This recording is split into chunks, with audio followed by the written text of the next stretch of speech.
Atentos saludos, amigas y amigos de su programa Dialéctica, porque la verdad importa. Nueva vez llegando a ustedes con este espacio en que procuramos tratar temas de carácter filosófico, teológico, económico, educativo y de otra índole. Bueno, vamos a hablar de un tema muy importante hoy que nos han pedido algunas personas. A propósito de Erasmo de Róterdam y su elogio de la locura, o su alabanza de la estupidez, vamos a hacer una referencia a lo que es la teoría de la estupidez en el marco de la filosofía. Cómo diversos filósofos, desde Platón en la antigua Grecia hasta Carlos María Cipolla en nuestros tiempos, en el siglo pasado y hasta el año 2000 en Italia, se refirieron a este fenómeno, a este tema, a esta condición, que es como lo refieren, a esta condición en las personas. Porque Sócrates en la antigua Grecia hablaba del conocimiento, del saber y de la carencia del conocimiento como la ignorancia.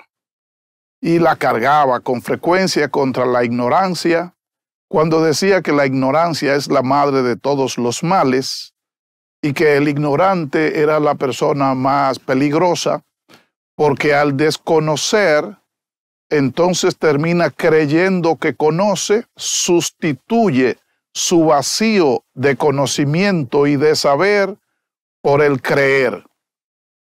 Y al creer, al creerse que conoce, entonces interviene, actúa, sobreactúa incluso.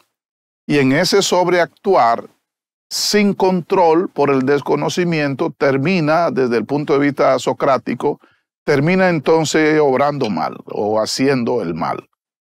No olvidemos que el pensamiento socrático es presentado por Platón. Así que bien puede también hacerse referencia al pensamiento platónico cuando se piensa en Sócrates. Pero en el periodo renacentista, un teólogo y filósofo, profesor de la Universidad de Cambridge, el profesor Erasmo de Róterdam, se dedicó a estudiar el pensamiento socrático a través de Platón. Admiraba el platonismo, la visión platónica, que durante el periodo de la patrística y luego de la escolástica tuvieron una gran incidencia en toda Europa, además de Aristóteles. Y entonces Róterdam, que hacia los años 1508, 509 y 10, estuvo de viaje por Roma. Él era neerlandés de Holanda. Se utilizaba mucho que los sacerdotes de la época hiciesen un viaje al Vaticano para entrar en contacto con la sede de la iglesia. Lo mismo sucederá posteriormente, lo mismo sucederá luego con Martín Lutero y con otros tantos. Pero hay algunas experiencias de esa vivencia, de esos viajes, de esa estadía en el Vaticano, que resultaron para muchos traumáticas, cual es el caso de Róterdam.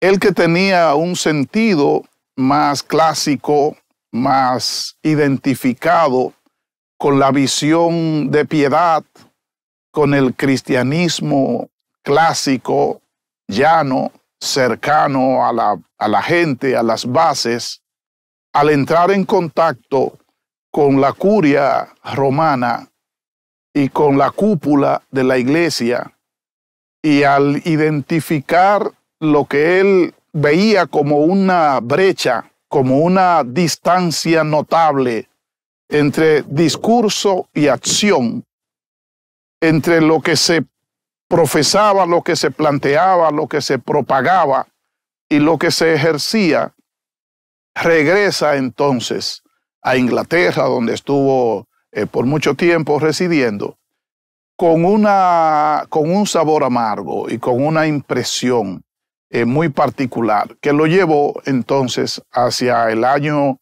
1511 a publicar su documento La alabanza de la estupidez, o también, según que se traduzca, el elogio de la locura.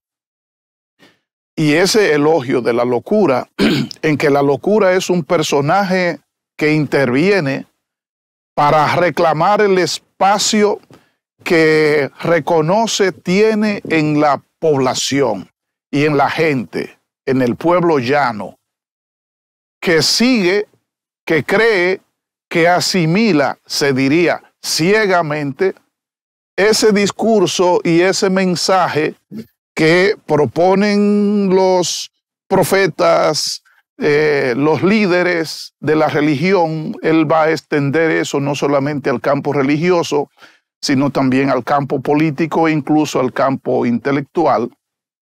Pero en este caso al campo religioso, la diferencia o lo que él entendía, la incoherencia entre el discurso y la acción. Pero allá está el pueblo llano, allá está la base, allá están los feligreses, allá están los creyentes, dice Rotterdam. Y ellos ni se imaginan realmente cuál es el estilo de vida y cuál es la verdadera visión, concepción y pensamiento que tienen sus líderes. Y por lo tanto termina él viendo como que es una locura cuando se trata de empalmar el vínculo entre dirigente y dirigido. Y eso también él lo refiere a la monarquía y a los gobernantes. Cómo los gobernantes, los políticos, los príncipes, los reyes, los duques, la monarquía en sentido general de la época, tenían un estilo de vida tan diferente de la narrativa popular y de la visión que tenían las personas, y cómo trabajaban un discurso para lograr una respuesta favorable de las bases, pero solo para eso. Si terminaba en esa respuesta, pero había una gran distancia entre ellos.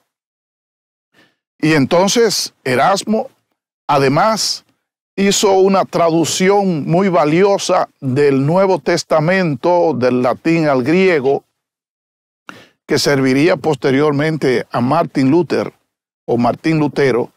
para hacer también otras traducciones y para hacer unas interpretaciones que a él le pareció muy útil en su propuesta de reforma al cristianismo. Así que Erasmo de Rotterdam se diría, a principio de ese siglo XVI, es el personaje dentro del catolicismo que propone una revisión profunda de la vida cristiana, de la dirigencia de la religión, del catolicismo, una revisión profunda para unas reformas y para un cambio. Él decía, para un retorno a las esencias del cristianismo. Es lo que plantea Rotterdam. Y es bastante directo en su tratado, en su elogio y en otros escritos más que hace.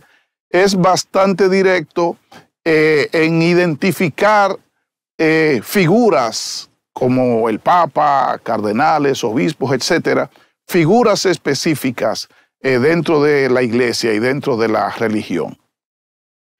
Erasmo había nacido en el año 1466, ya para 1500 entonces y algo estaba rondando los 20 y tantos años. Él era huérfano de padre y madre, y esa condición de prácticamente indigencia fue la que creó las condiciones para que fuese llevado a un monasterio donde se esperaba que pudiera sobrevivir y educarse, a más de que era un amante de la lectura, de los estudios. Aunque no se sentía exactamente vocacionado para el ministerio sacerdotal, pero en el monasterio encontraba las condiciones para cultivarse intelectualmente y por lo tanto satisfacer su apetito de conocimiento y su motivación por el saber y por el conocimiento de la verdad, como decía. Al culminar sus estudios, entonces fue ordenado sacerdote, pero en realidad no lo ejercía propiamente, sino que era un sacerdote de derecho porque había sido graduado u ordenado como tal, pero no de hecho porque no lo ejercía formalmente, sino que realizaba otro tipo de actividades intelectuales en las bibliotecas, llevando récord de trabajo de un obispo, del obispo al cual pertenecía, ¿verdad? De la diócesis al cual pertenecía.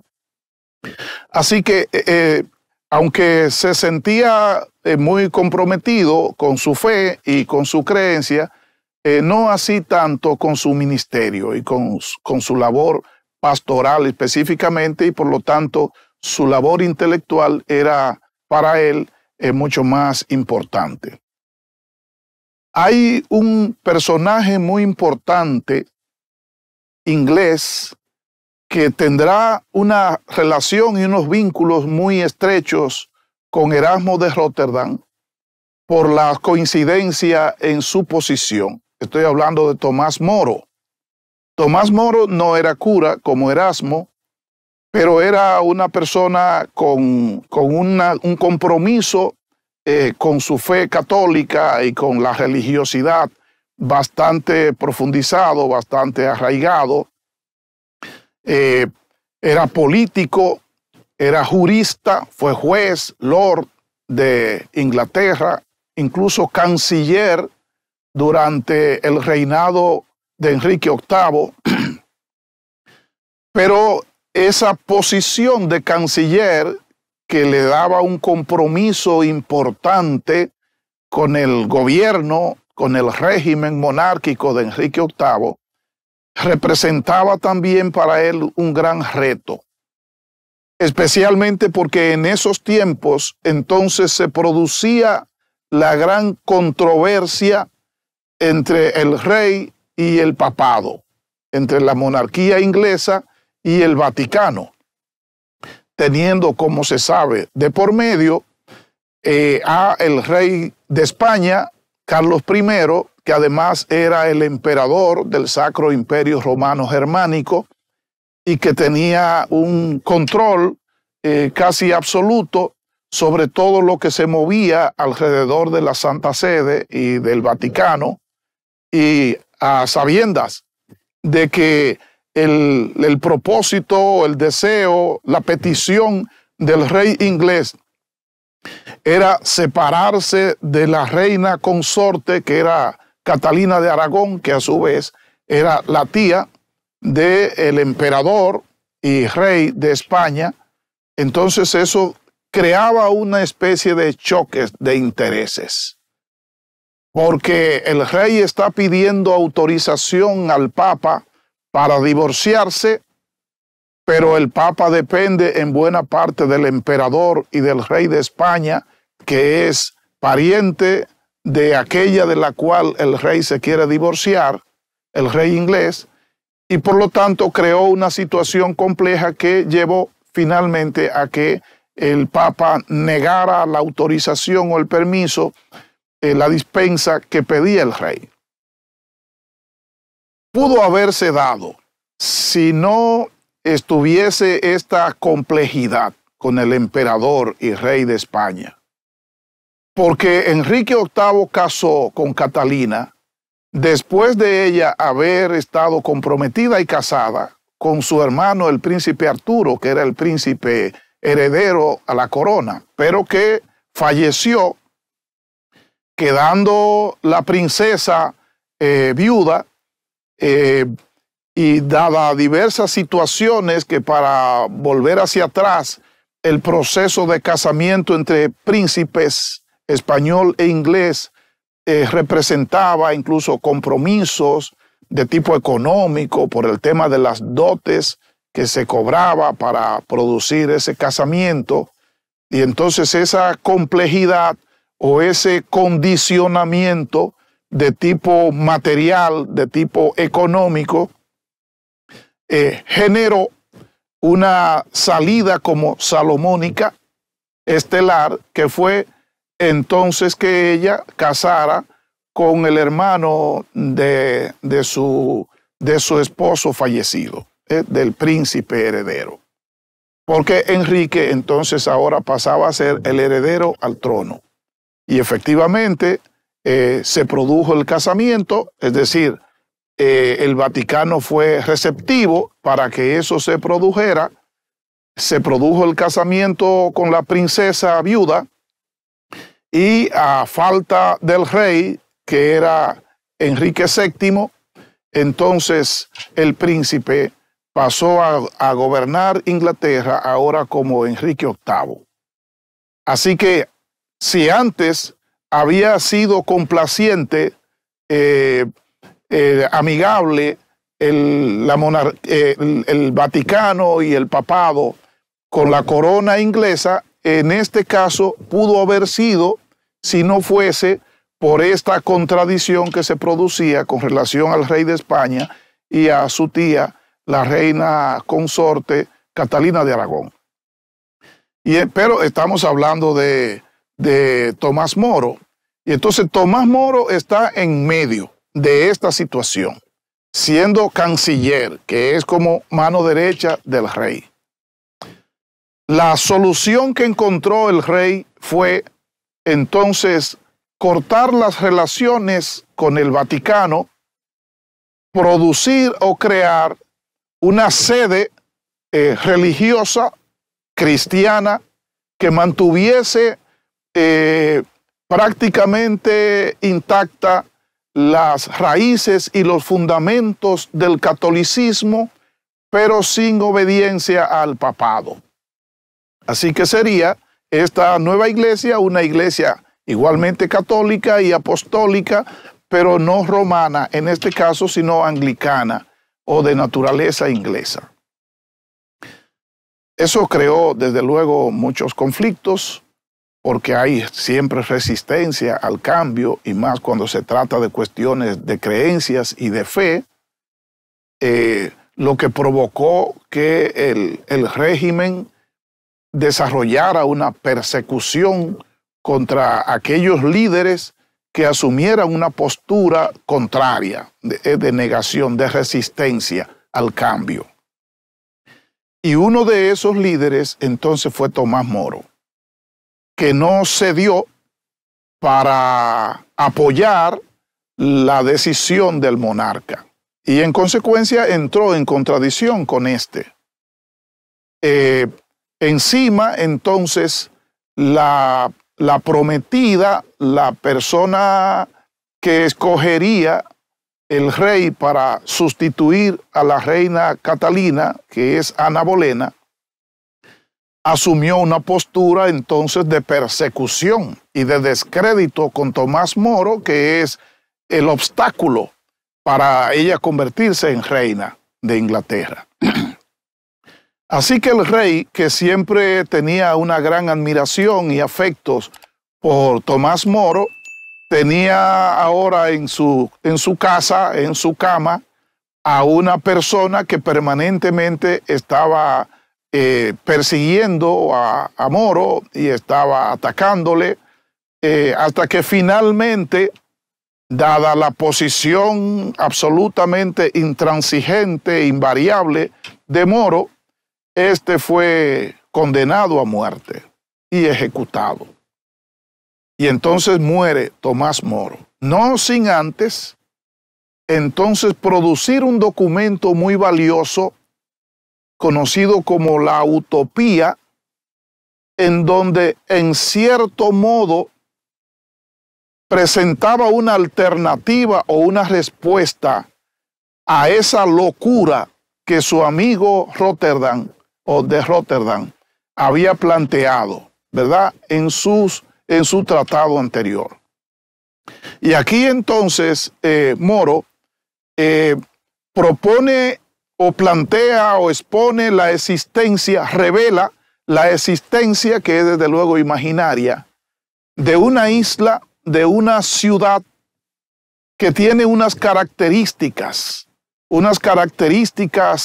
de horizontalidad, en cierto modo de democracia, en donde por cuadrantes de familia se elige un representante, un líder, y por bloques de líderes se elige entonces un superior suyo, hasta finalmente elegir a un líder esencial. Así que es una especie de república, es una especie de modelo oligárquico, parecido a los sistemas parlamentarios, en que es el parlamento que elige, por ejemplo, al primer ministro, pero donde había unas similitudes en el estilo de vida, en la alimentación, en la vestimenta, en las medicinas, en el trabajo de todas las personas. Es un trabajo bastante interesante, la utopía de Moro, porque él dice hay un país o hay una isla, hay un pueblo donde no existe una tiranía ni una imposición, sino que hay una identidad social con un modelo de vida colectivo. Sería algo parecido al enfoque comunista que planteará posteriormente Carlos Marx y Engels y otros, en donde no haya propiedad privada, sino que la propiedad será pública. Incluso él planteaba que no era necesario la existencia de monedas, porque la producción sería para el disfrute de todas las personas, o era para el disfrute de todas las personas que habitaban en aquel lugar, en aquella isla de la utopía. Así que con ese modelo de utopía le está diciendo Moro a Rotterdam que se resuelve ese sistema brutal, incoherente, distante de la locura, ¿verdad? Del elogio de la locura o de la estupidez. Pero ya antes, como refería, Platón había planteado el fenómeno de la ignorancia como generador de estupidez. Y incluso en su Fedón, en su cochero, en su mito sobre el cochero, en que un coche tirado por unos caballos alados, un caballo negro y un caballo blanco, que representan como almas características diferentes, el alma irascible del caballo blanco, que combina en buena parte sentimientos con razonamientos, voluntad con valentía, con defensa del honor, mientras por otro lado está el caballo negro con su alma concupiscible, desbocado, díscolo, orientado solamente por los sentimientos que podían ser sentimientos de ira y de rabia, y por lo tanto arremetía y lo destruiría todo,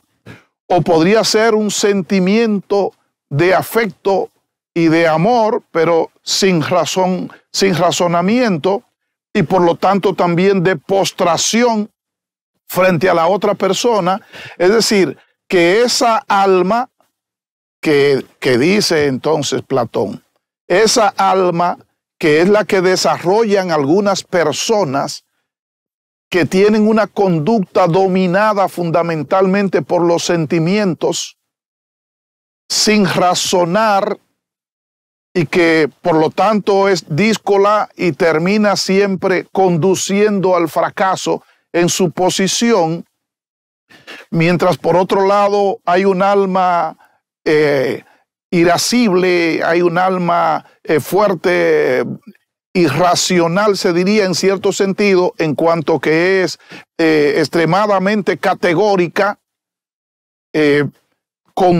Contaban, por suerte, con el auriga o con el cochero que tiraba de las bridas, de uno los sentimientos y de otro la lógica y la razón, para conducir entonces a la sociedad y al pueblo a un criterio o a un sentido progresista, positivo, de bien común sería, de bien común.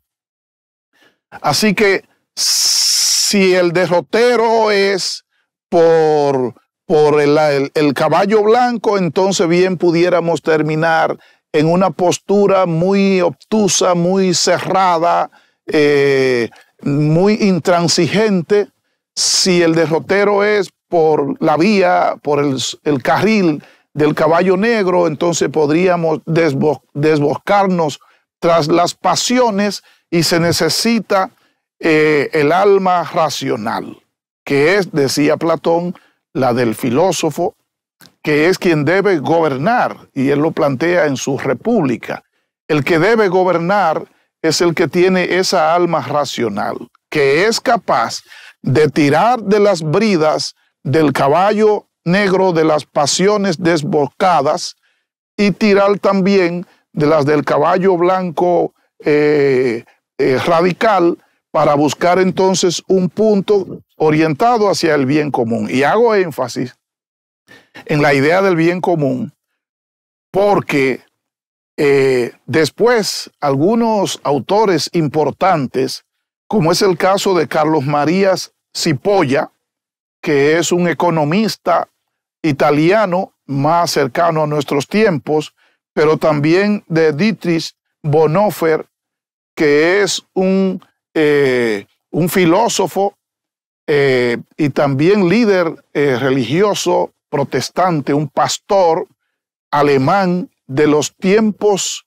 nazi, que asumió un enfrentamiento al modelo de Hitler y nazi, y finalmente murió, fue perseguido y murió a manos de los esbirros, ¿verdad?, del sistema nazi.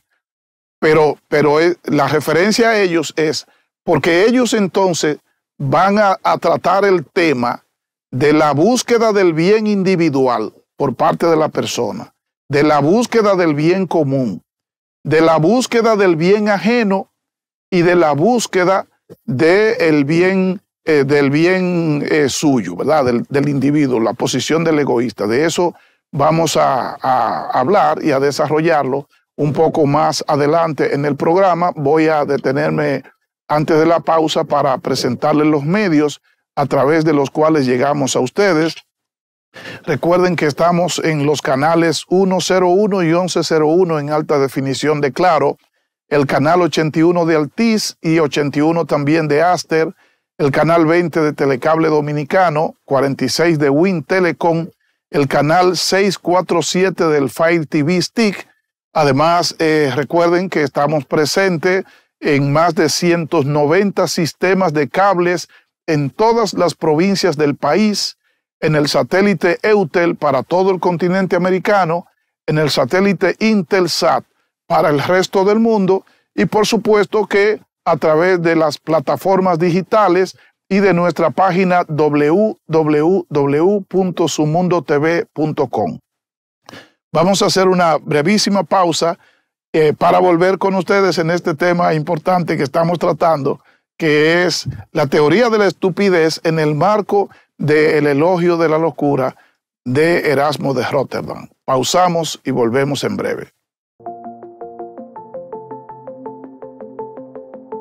De regreso con ustedes en Dialéctica, porque la verdad importa. Estamos tratando hoy un tema muy importante, ¿verdad? Un tema como extraño, complejo. Estamos hablando de las teorías relacionadas con la estupidez. La estupidez enfocada como una condición desde el punto de vista de la filosofía.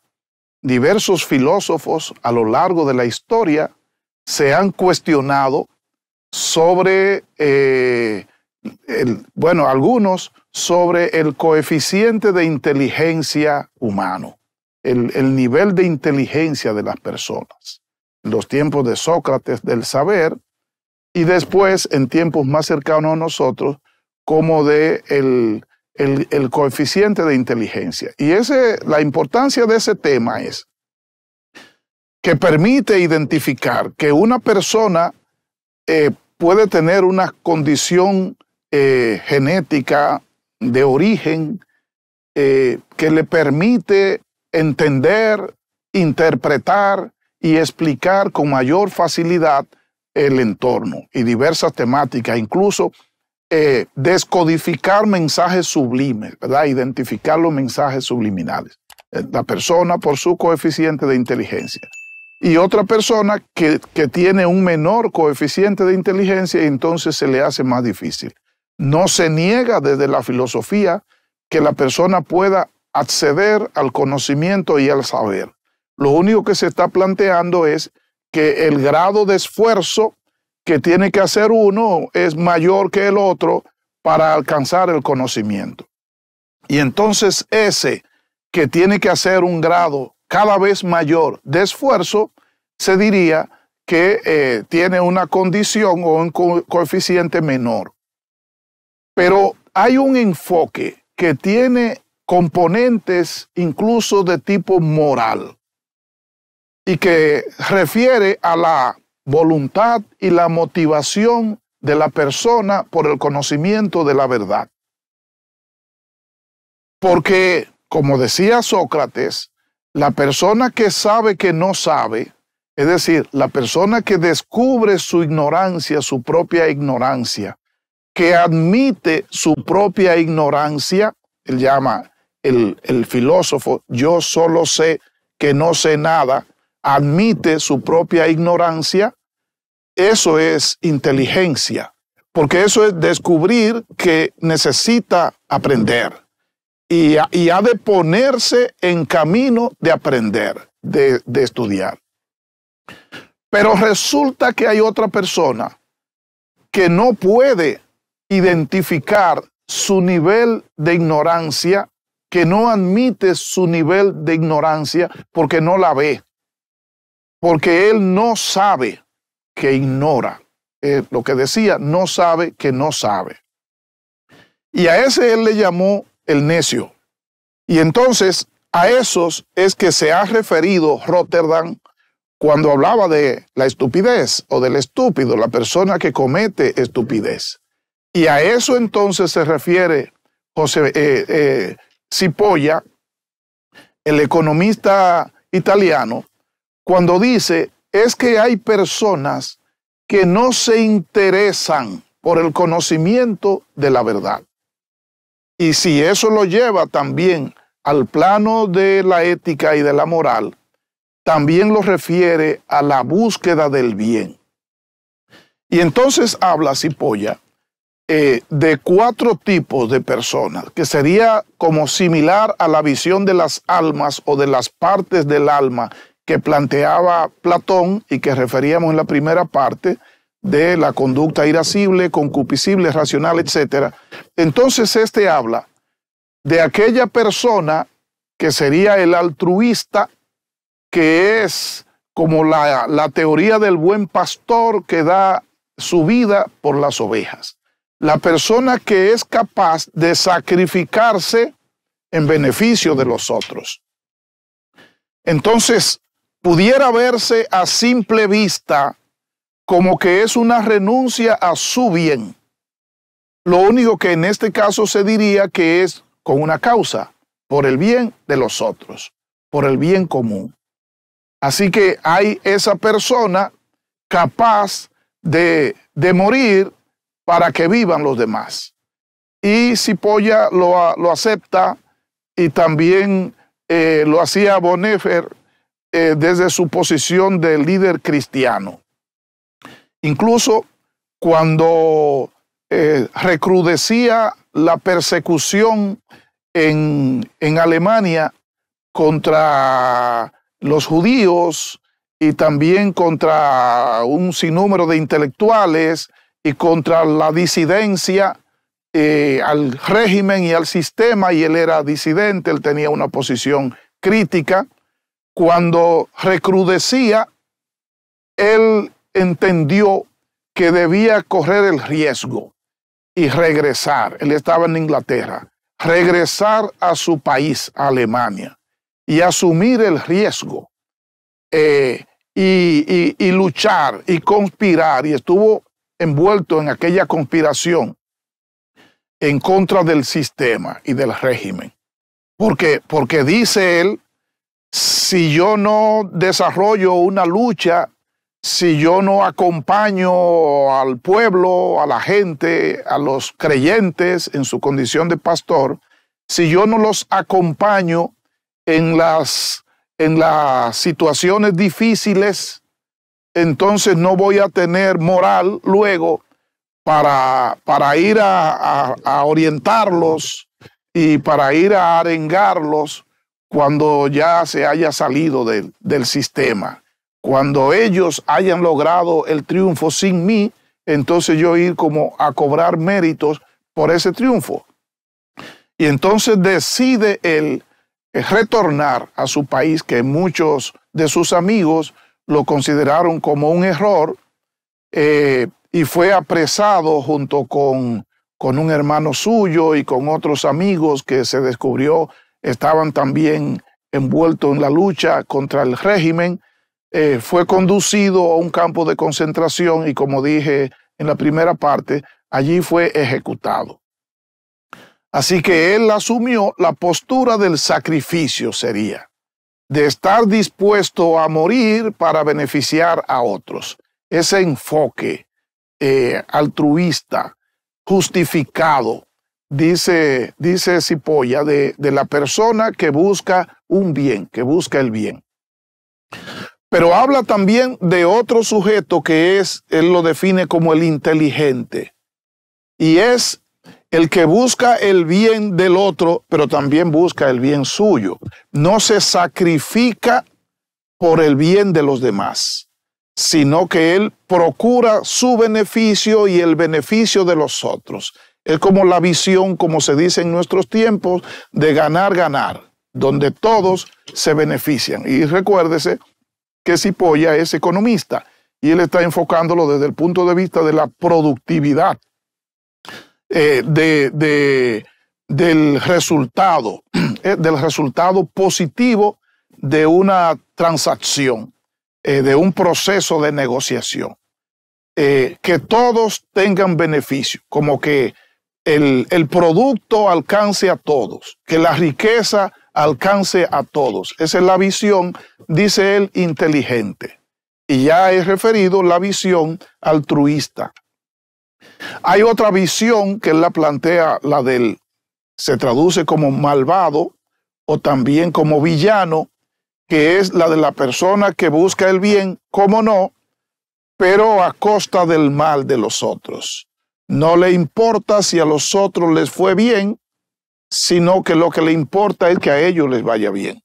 No les importa si el crecimiento económico alcanza a los demás, sino que lo que les importa es su crecimiento económico, que después Amartya Sen también va a plantear en la India como el desarrollo humano, en donde haya distribución de la riqueza, no solamente crecimiento económico en los países, sino distribución efectiva de la riqueza y también desarrollo en la calidad de vida de la gente y también de la conciencia de derechos y deberes de las personas.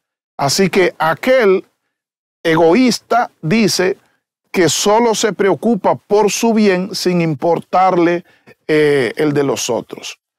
Pero entonces ahí viene el peor, en la posición de Cipolla, en la posición de Moro y en la posición de Platón. Prácticamente todos los que refieren este tema coinciden en la estupidez como recreada en aquella persona que procura el mal para el otro, aunque también eso implique el mal suyo. Y por lo tanto es una posición negativa de perder. De modo que hay uno, el buen pastor, da la vida, pero para que vivan los otros. Y hay otro que procura que vivan todos y por lo tanto no arriesga su vida, sino que busca el bienestar de todos. Hay otro que busca salvarse a costa de los demás. Pero está el peor, que sería como la visión de Sansón. Tirar de las torres, tirar de las bases, aunque mueran todos. Pudiera ser que él tuviera un propósito, que es el de sacrificarse para beneficiar a su gente. Ya entonces ahí hay otro enfoque, como hemos referido anteriormente. Sí, es como el atentado contra lo que consideraba los malos, contra los filisteos, que son los enemigos de mi gente. Y entonces ese no es el enfoque efectivamente al que referimos, sino aquel de la persona que lo rompe todo, aunque todos sucumban, fracasan todos. Esa es la posición del ignorante en el enfoque platónico. Ese es el necio, decía Platón. Ese es el estúpido. Esa es la estupidez. La estupidez, dice Cipolla, se refleja en la persona que no busca el bien de nadie, sino el mal, ni siquiera el suyo.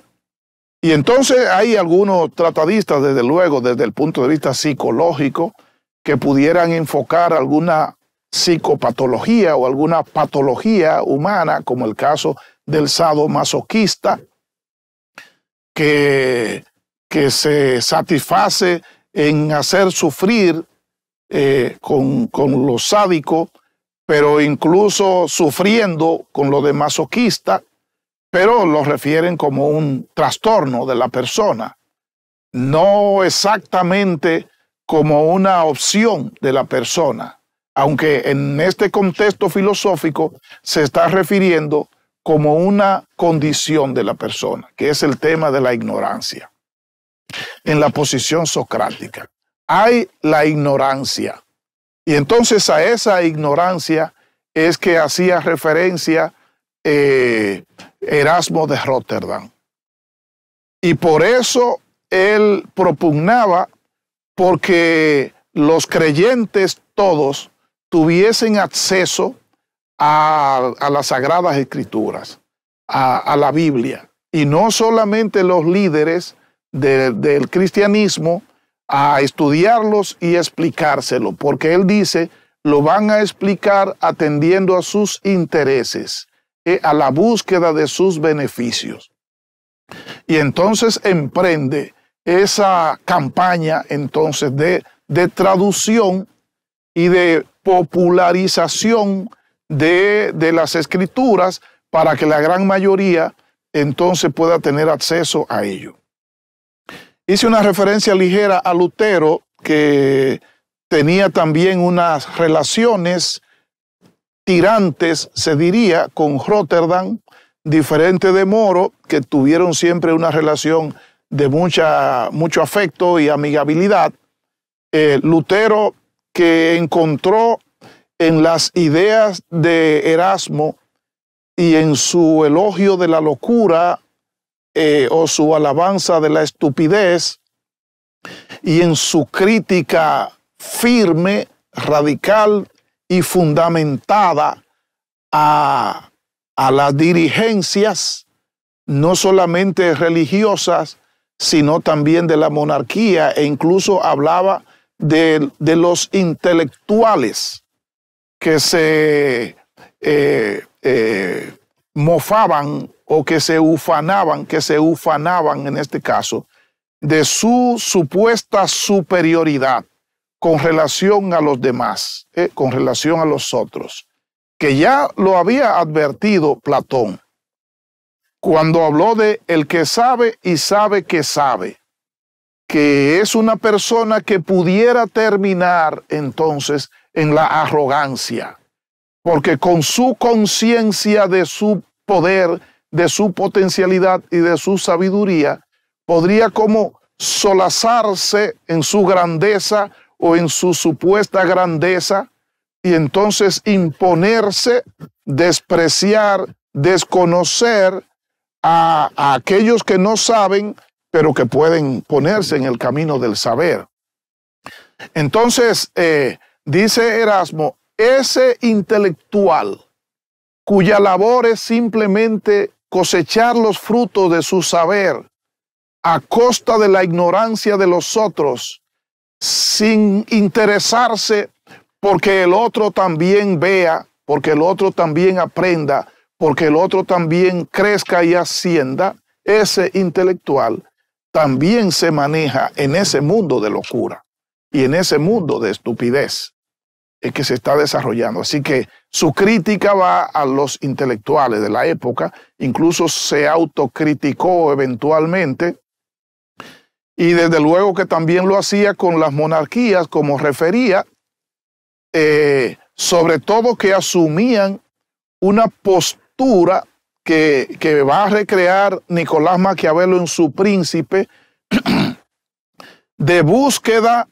del poder por el poder, de búsqueda de conquistar el poder sin importar los medios, y después de conservar el poder también sin importar los medios, a costa de los otros.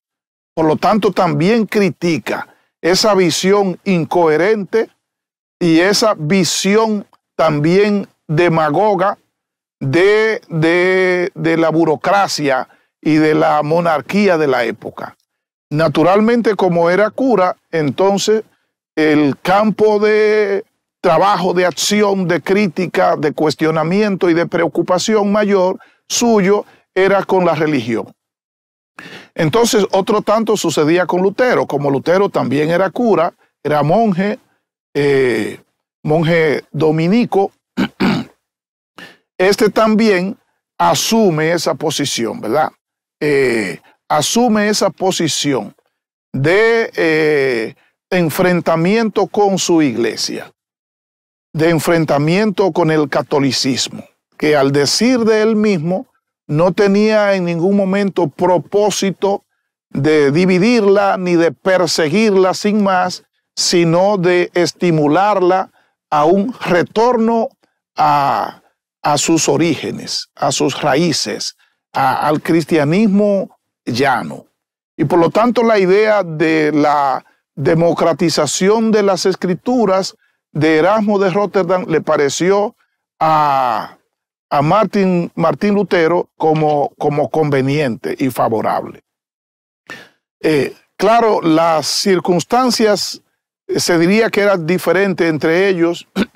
Luego hubo enfrentamientos intelectuales entre ellos y finalmente Lutero entonces terminó, digamos, contrariado de manera muy radical con la cúpula de la iglesia y finalmente terminó siendo excomulgado y él entonces asumiendo una postura entonces radical, se diría desarrollando, promoviendo no solamente ya una reforma, sino una ruptura que alcanzó también en sus últimos años de vida a una persecución con otras profesiones de fe, como el caso de los judíos, a pesar de los énfasis que había hecho precedentemente para la asimilación del Antiguo Testamento,